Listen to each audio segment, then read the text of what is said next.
Assassin's Creed Origins is a 2017 action role-playing video game developed by Ubisoft Montreal and published by Ubisoft. It is the 10th major installment in the Assassin's Creed series, following 2015's Assassin's Creed Syndicate. Principally set in Egypt, near the end of the Ptolemaic period from 49 to 43 BC, the story follows a Medjay named Bayek of Siwa and his wife Aya as they seek revenge for the murder of their son, and explores the origins of the millennia-long conflict between the Hidden Ones, forerunners to the Assassin Brotherhood, and the Order of the Ancients, forerunners to the Templar Order.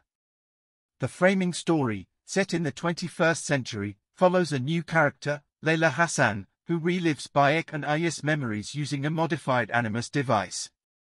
The game's development began following the release of Assassin's Creed IV, Black Flag in 2013. Ubisoft Montreal led its 4-year development with help from a team of nearly 700 people from other Ubisoft studios around the world. The team consulted Egyptologists and historians extensively to ensure the setting was authentically represented in the game. In response to the common criticism that the gameplay of the series was getting stale and overly familiar, Ubisoft decided to reinvent the Assassin's Creed formula with Origins. Whereas previous entries were mainly stealth action games, Origins introduces many elements found in role-playing games and an overhauled, hitbox-based, combat system. While Assassin's Creed had been an annual franchise since Assassin's Creed II, an extra year of development time allowed the team to polish the game further. This was largely a response to the tepid sales of Syndicate, and the troubled launch of Assassin's Creed Unity, which was plagued with technical issues when it was released in 2014. Announced at E3 2017, Origins was released on October 27, 2017, for Windows, PlayStation 4 and Xbox One, and for Stadia on December 15, 2020. It received positive reviews from critics, with many calling it an improvement over previous entries and praising the story, characters, voice acting, reworked gameplay systems, world design, historical accuracy, and the visuals. However, the game also drew criticism for its pacing, quest design, and technical issues. The game has sold over 10 million units worldwide and was nominated for several end-of-year accolades. Ubisoft supported Origins extensively following its launch, releasing 2 story expansions, The Hidden Ones and Curse of the Pharaohs, and a free discovery tour mode, which removes all combat from the game and allows players to learn about the history and culture of Ptolemaic Egypt through a series of guided tours. Its successor, Assassin's Creed Odyssey, which is set in classical Greece during the Peloponnesian War, was released in October 2018.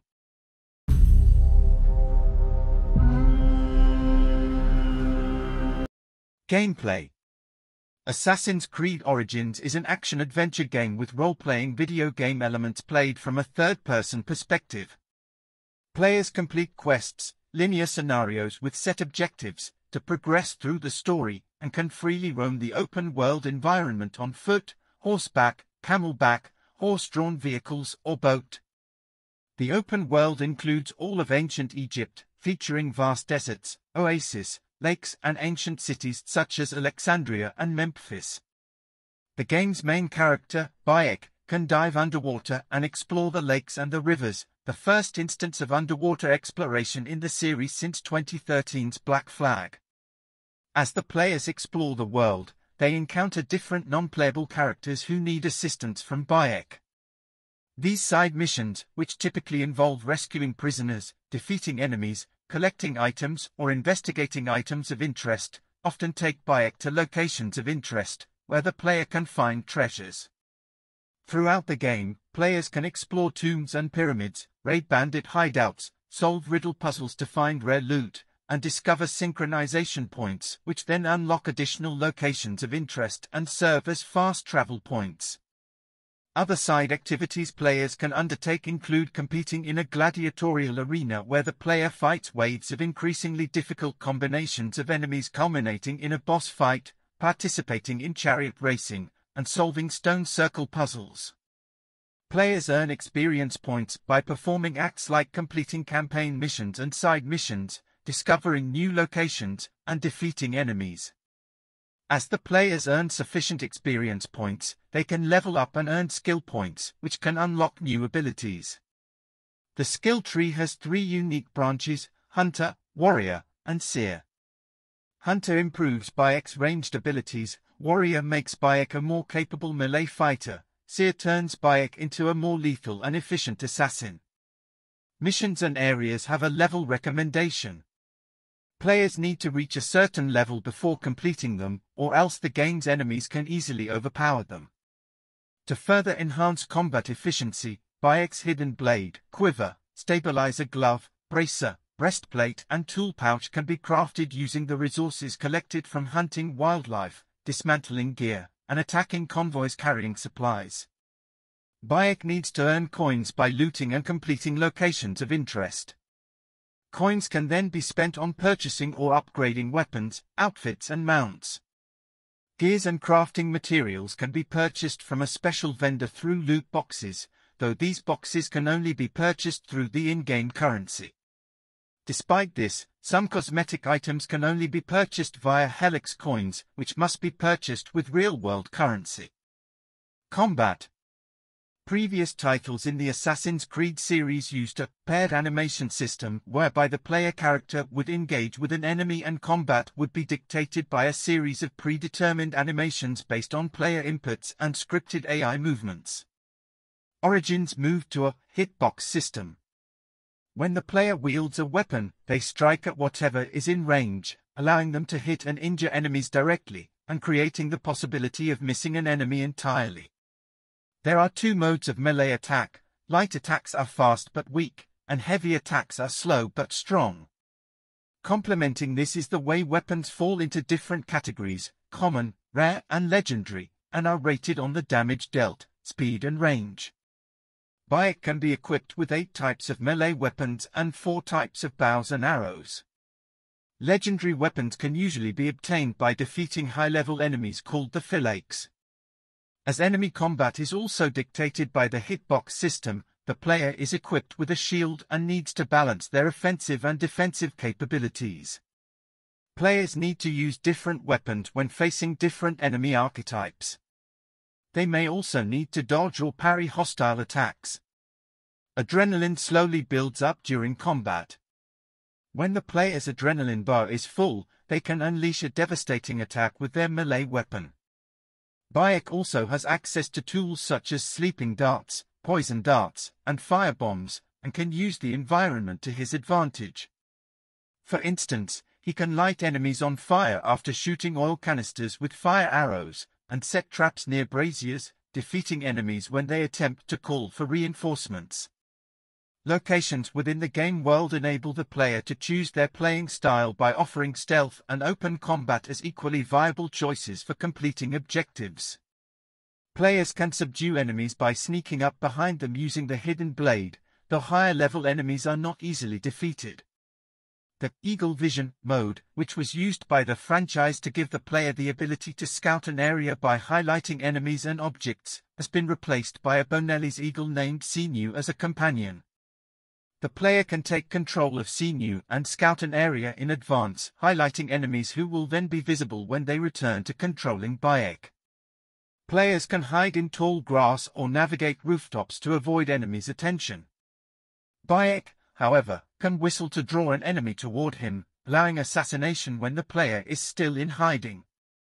As with other Assassin's Creed games, Bayek is an expert in free running and can climb nearly all structures. The player can also tame various predators, which will serve as a companion for the player and assist them against enemies.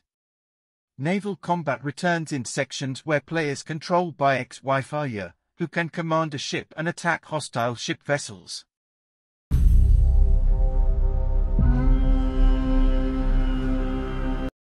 Setting. The player takes on the role of a Medjay named Bayek of Siwa and his wife Aya, as they work to protect the people of Ptolemaic Egypt during a time of widespread upheaval. The pharaoh, Ptolemy XIII, struggles to maintain his rule while harboring ambitions of expanding his kingdom. His sister, the recently deposed Cleopatra, begins marshalling loyalist forces to launch a counter-coup against Ptolemy. Additionally, incursions into the kingdom by the Roman Republic under the command of Julius Caesar lead to fears of an imminent invasion. Bayek's role as a Medjay brings him and Aya into contact with the secretive forces manipulating these events and into forming the Hidden Ones, the precursor organization to the Assassin Brotherhood. Plot: in 49 BC, Bayek, a Medjay charged with protecting the Siwa oasis, is abducted along with his son Kimu by a group of masked men and taken to an underground vault in the Temple of Amun. They give Bayek a dormant piece of Eden and demand that he use it to open a secret vault. Kimu helps Bayek escape. While struggling with one of the masked men, Bayek inadvertently kills Kimu. 1 year later, in 48 BC, Bayek has exiled himself to track down the 5 masked men to take his revenge. After eliminating 2 targets, Bayek heads for Alexandria to meet his wife Aya. Aya reveals that there is only 1 target left. Bayek identifies the royal scribe Eudoros as the last target, but he is disturbed by Eudoros' last words, which imply there are more masked men. Aya directs Bayek to her friend Apollodorus for more information. Apollodorus introduces him to Cleopatra, who confirms that the masked men are members of the Order of the Ancients, which ousted her from the throne and seeks to control Egypt using Ptolemy as their puppet.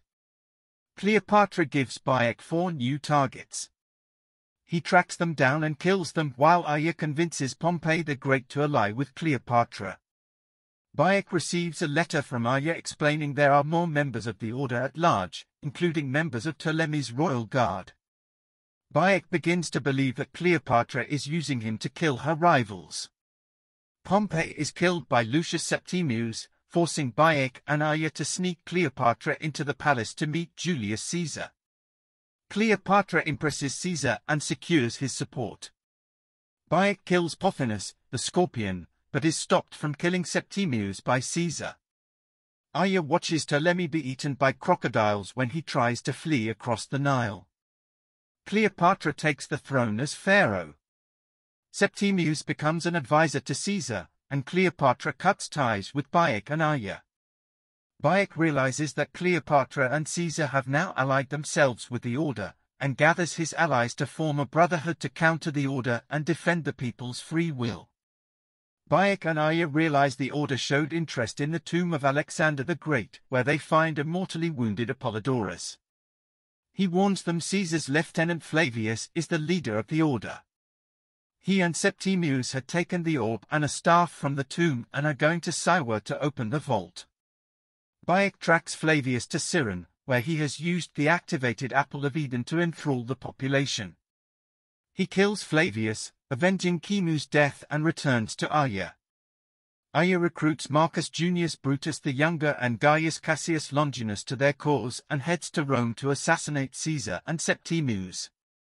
Bayek and Aya part ways but form the Hidden Ones, the foundation of the Assassin Brotherhood, swearing to protect the world from the shadows.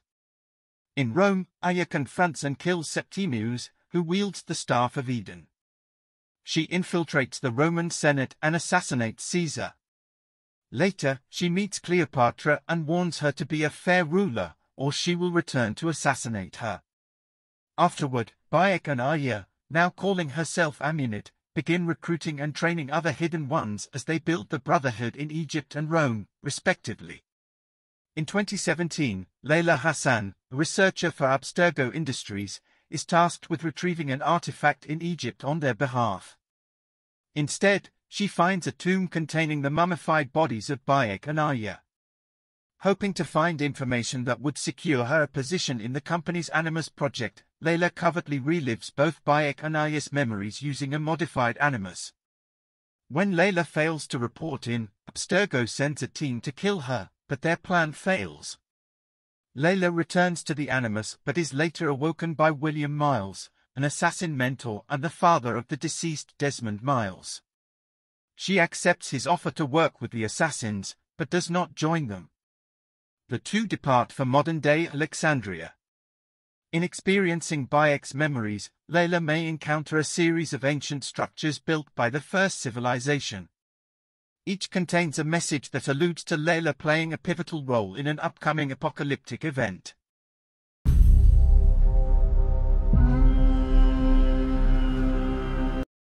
Development. Ubisoft Montreal led the game's development, with assistance provided by other Ubisoft studios in different parts of the world. The team in Montreal previously worked on Assassin's Creed Revelations and Assassin's Creed IV: Black Flag. Development began after Black Flag's completion and lasted approximately 4 years. Ubisoft Sofia and Ubisoft Singapore played prominent roles in designing the game's map and quests. Sofia worked on the game's tomb and pyramids, while Singapore crafted the naval combat.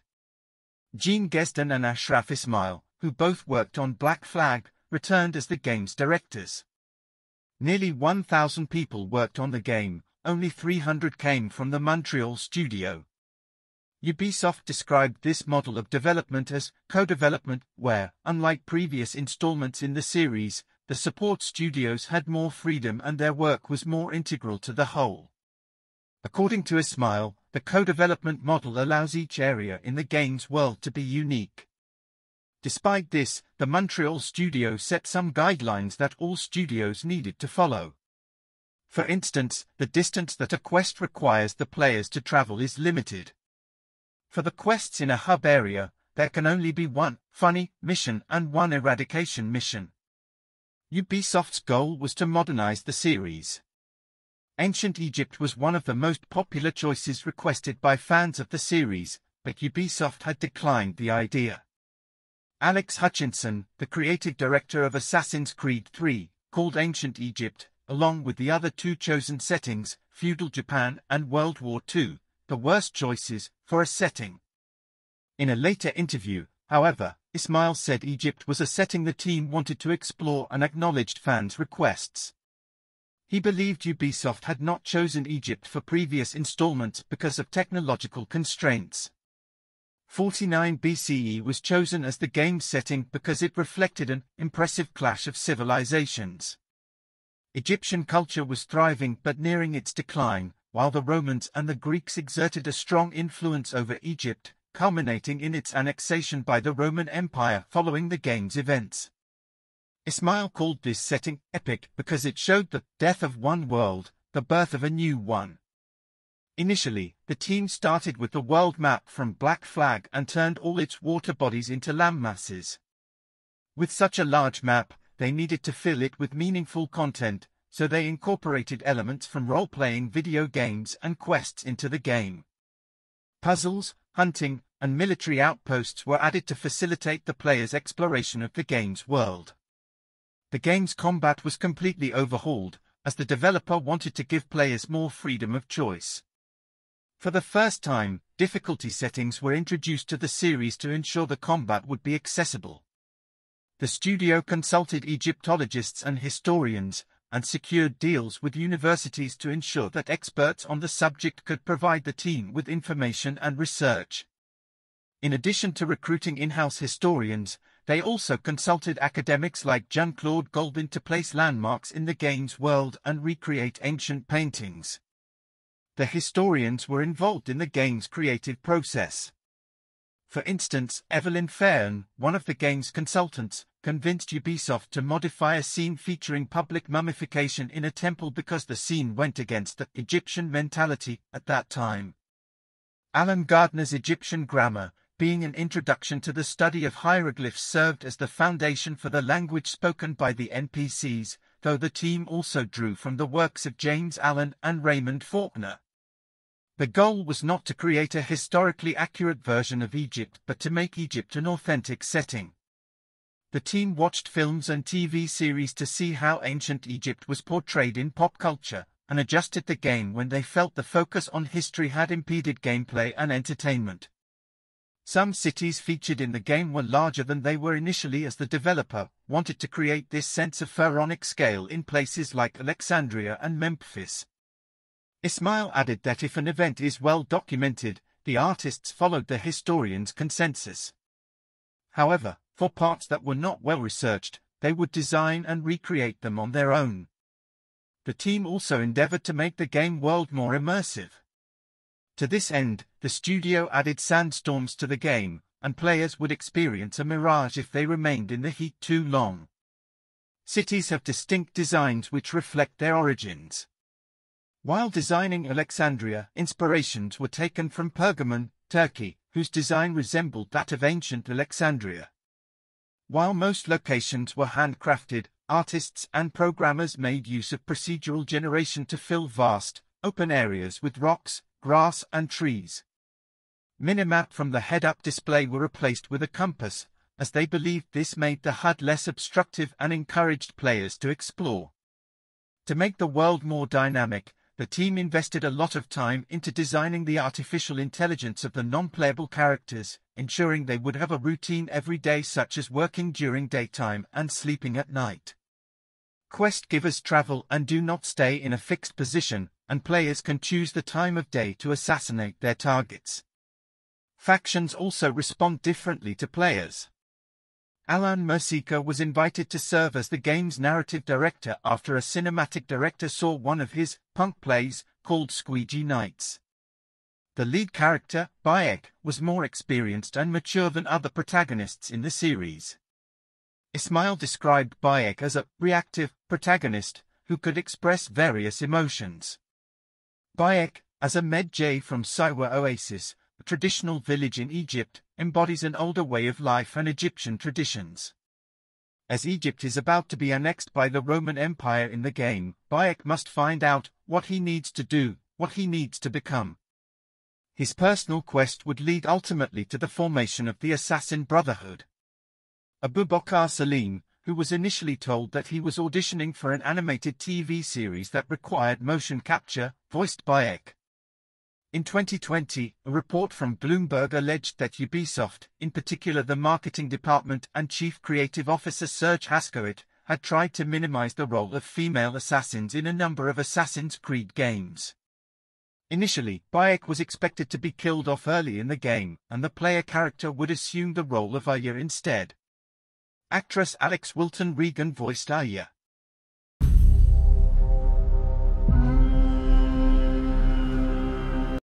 Release. Following the release of Assassin's Creed Syndicate, which sold fewer copies than its predecessors, Ubisoft decided against releasing an Assassin's Creed game in 2016. Ubisoft allowed 1 year of additional development time so they could evolve the game mechanics and reposition the series as a premier open-world franchise. Ubisoft CEO Yves Guillemot later added that this also gave the Montreal studio additional time to polish the game and learn from Assassin's Creed Unity, whose troubled launch alienated the series' fans. Ubisoft had released new installments in the franchise every year since 2009's Assassin's Creed 2. Assassin's Creed Origins was first leaked in January 2016, with Kotaku sources suggesting the game was codenamed Empire and set in ancient Egypt. Ubisoft announced it officially at Microsoft's press conference during E3 2017. The game was released for Windows, PlayStation 4 and Xbox One worldwide on October 27, 2017. There were 5 special editions of the game available when it launched. The Stadia version released on December 15, 2020. Ubisoft supported the game extensively following its official launch. Several gear packs were released for the game, and Ubisoft partnered with Square Enix, the developers of Final Fantasy XV, to create crossover content. All Season Pass holders have access to 2 pieces of narrative downloadable content packs. The first pack, The Hidden Ones, which focuses on Roman occupation of the Sinai Peninsula and set after the game's main narrative, was released on January 23, 2018. The second pack, The Curse of the Pharaohs, was set to be released on March 6 but was delayed to March 13. This DLC focuses on Egyptian mythology, as Bayek travels to Thebes to investigate an ancient curse. Both packs raise the maximum player's level and introduce new outfits, mounts and gears. Ubisoft also released several free updates for the game. In December 2017, they added a new mission named Here Comes a New Challenger, introducing a new gladiatorial arena in Siren. The update also includes a new difficulty mode named Nightmare, and enemy scaling, where low-level enemies will have their level increased to match the player's level. Ubisoft also released a series of missions named Trials of the Gods, which allows players to fight high-level bosses inspired by Egyptian deities. A new Game Plus mode was introduced in February 2018. An update in April introduced the Animus control panel for PC players, allowing them to adjust gameplay parameters such as increasing the movement speed, possessing infinite health, and increasing the number of tame animals. Ubisoft released Discovery Tour in February 2018. It consists of 75 guided tours, each lasting from 5 to 25 minutes. They focus on the landmarks featured in the game and the social traditions and the way of life of ancient Egyptians. The tours feature academic information curated by historians and Egyptologists, based on research from universities and institutions like the British Museum. Discovery Tour removes combat from the game entirely, allowing teachers to show this portion of the game to school children directly. The team received feedback from people in the education field and designed the tour and its control to be as accessible as possible and allow players to explore at their own pace. In an article on history-themed video games, Damal's magazine wrote the Discovery Tour mode presented a transformation from an entertainment product to an interactive learning aid. In its 2018 exhibition on the Queens of Egypt, the Pointe-Callier Museum in Montreal, Canada, incorporated images and video sequences from Discovery Tour. A standalone free version of Discovery Tour was released in May 2020. A similar Discovery Tour mode would later be released for Assassin's Creed Odyssey and Assassin's Creed Valhalla.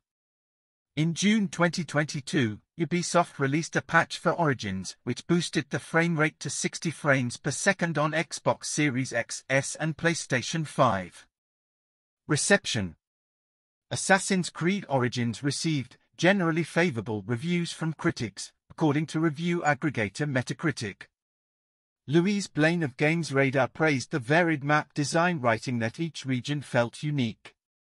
IGN's Alana Pierce agreed, adding each city had its own unique culture and architecture. She added the game offered a delightful sense of discovery, as it allowed players to come upon locations of interest organically. Chris Carter of Destructoid wrote that, at no point did Origins feel inauthentic, and applauded Egypt as a unique setting for a video game. Like Pierce, he explored the game's world more than previous Assassin's Creed games. VentureBeat's Stephanie Chan described Egypt as a spectacle to behold, praising its varied map design and the puzzles inside tombs and temples. Alessandro Filari of GameSpot also liked Egypt as a setting, calling it vibrant and lush. He believed it had a strong sense of life, though he noted some regions are too sparse. He praised the dense towns and cities in the world, and commended Ubisoft's attention to detail. Writing for PC Gamer, Christopher Livingston noted the recommended level of an area made Origins similar to a massively multiplayer online game and remarked it created a feeling of artificial difficulty.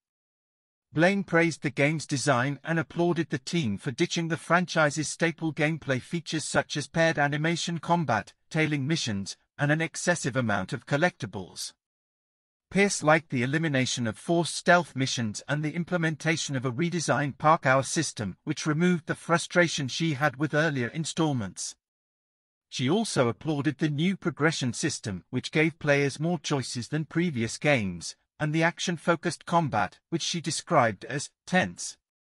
Suriel Vasquez of Game Informer praised the game's openness, since it gave players freedom to approach objectives in their own way. He described the combat as being more active and involving. Chan described the combat as flawed but generally solid, though she disliked segments featuring Aya and Layla as she felt they interrupted the gameplay. Christian Donlan, writing for Eurogamer, believed that the combat was a significant improvement over its predecessors and felt it reflected the franchise's new direction. He believed that the combat was more engaging, commenting it required players to use strategy, especially when they were facing different enemy archetypes together. However, he felt that the combat and the gameplay were unoriginal, and added that everywhere you look in Origins you'll find things that you have done in other games.